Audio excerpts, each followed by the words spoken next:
A major expansion to the Port of Churchill is among the list of projects under consideration for the federal government's major projects legislation.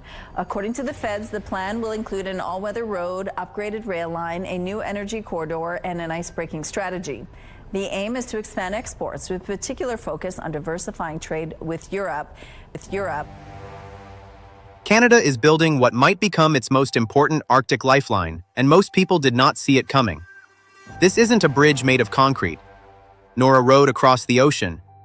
It is a northern trade and security corridor built from ports, railways, roads, icebreakers, energy routes, and the ability to move goods through one of the most strategic regions on Earth. And the reason this suddenly matters is simple. Trump's threats over Greenland did not just create headlines. They forced Canada to look north and ask a much harder question. If Arctic pressure rises, does Canada actually have the infrastructure to defend its own sovereignty? Because sovereignty is not only a speech, a flag, or a map. Sovereignty is the ability to operate in your own territory when it matters. It is the ability to move fuel, food, equipment, minerals, people, ships, and supplies through your own northern gateway without waiting for someone else's permission. And that is why Manitoba Premier Wab Kinew pointed Canadians to one place that has been ignored for far too long, which is Churchill in Manitoba. Kinew's message was blunt. If tensions over Greenland continue, Churchill becomes Canada's only hope. His point was not that Churchill alone can solve every Arctic problem. His point was that Canada has only one deepwater Arctic port connected to the continental rail system, and that port is in Churchill. Now hold on, because that changes the whole story. When people talk about Arctic sovereignty, they usually talk about fighter jets, submarines, military bases, patrols, and great power competition. Those things matter, but they are not enough. A country cannot defend the North with speeches from Ottawa while its northern infrastructure remains weak.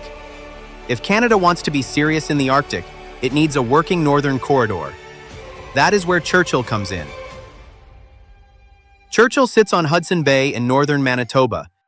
It is connected by the Hudson Bay Railway to the continental freight system. It gives the prairies a northern route toward the Atlantic and Europe. It can support northern resupply. It can move grain, potash, critical minerals, equipment, and possibly future energy exports if the business case and approvals ever come together. On a map, Churchill looks like a shortcut. But in real life, shortcuts only work when the infrastructure can carry the pressure.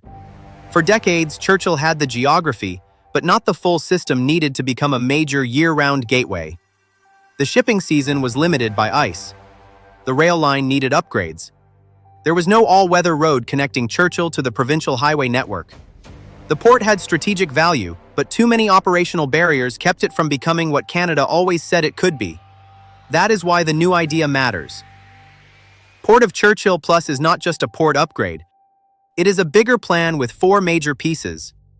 Upgrade the Hudson Bay Railway so heavier, faster freight can move more reliably. Build an all-weather road connection so Churchill is no longer dependent only on rail and air.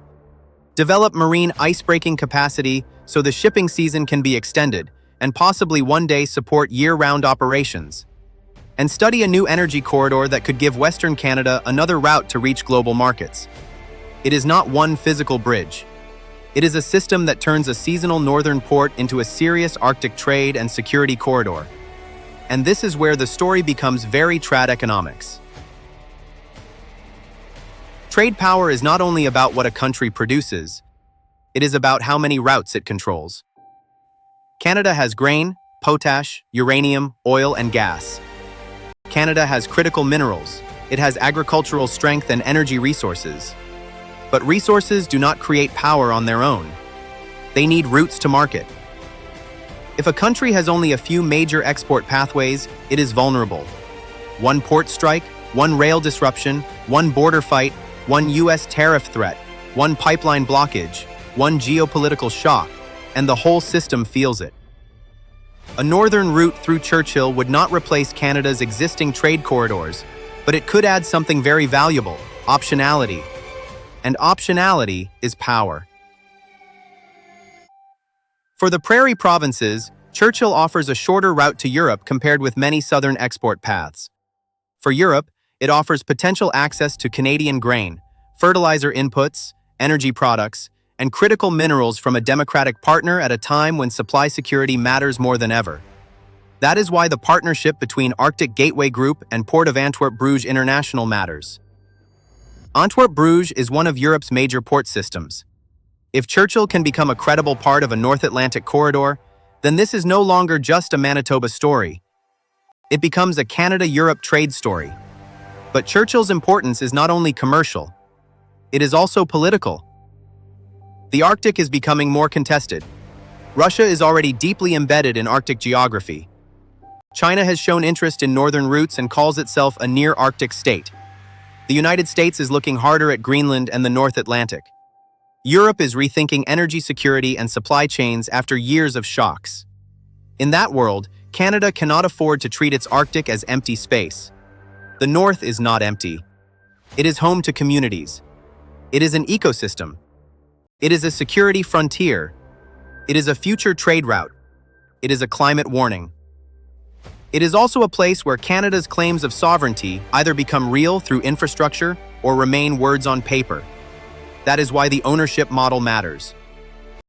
The Port of Churchill, the Hudson Bay Railway, and related assets are controlled through Arctic Gateway Group, an Indigenous and community-owned structure with First Nations and Northern community shareholders. That does not automatically make every decision perfect. It does not remove the need for consultation, environmental protection, and community consent. But it changes the politics of the project. This is not supposed to be an old-style Northern development model where Southern corporations arrive, extract wealth, and leave the risk behind. If done properly, Churchill could become a case where Indigenous economic leadership is not just a slogan, but part of the infrastructure itself. That matters because the North has seen too many projects where promises traveled south faster than benefits stayed north. But let's be clear, this cannot be sold as a miracle without consequences. Connections through Hudson Bay would bring serious questions. More shipping means more noise in sensitive waters. It means more fuel spill risk. It means more pressure on marine mammals, seabirds, and coastal ecosystems already affected by climate change. A future energy corridor would raise questions about permafrost, waterways, pipeline safety, Indigenous rights, and whether the economic benefits justify the risks. So the choice is not between development and no consequences. The choice is whether Canada can build northern infrastructure in a way that is economically serious, environmentally honest, and politically legitimate. That is a difficult test, and it is exactly why the current studies matter. The government is not just asking whether Churchill looks good on a map. It is asking whether industry would use the route, what icebreaking would actually require, how much rail and port capacity must improve, whether an all-weather road changes the cost structure, and whether private investors believe the corridor can work beyond political speeches. Because a trade corridor is not real until cargo moves. Ships must arrive, trains must run, insurance must trust the route, companies must believe the schedule, communities must see benefits, environmental risks must be managed before they become disasters. That is why Churchill may become one of the most important Canadian infrastructure stories of the decade. Trump's Greenland talk got people's attention, but the deeper issue is not only Greenland. The deeper issue is whether Canada has the infrastructure to act like an Arctic power in its own territory. If Canada gets Churchill right, it could strengthen Arctic sovereignty, diversify trade, support Indigenous economic leadership, give the prairies another route to Europe, and turn a long-overlooked northern port into a strategic gateway. If Canada gets it wrong, it could become another expensive northern dream that sounds powerful in press conferences, but collapses under cost, climate, politics, and logistics. That is the real tension.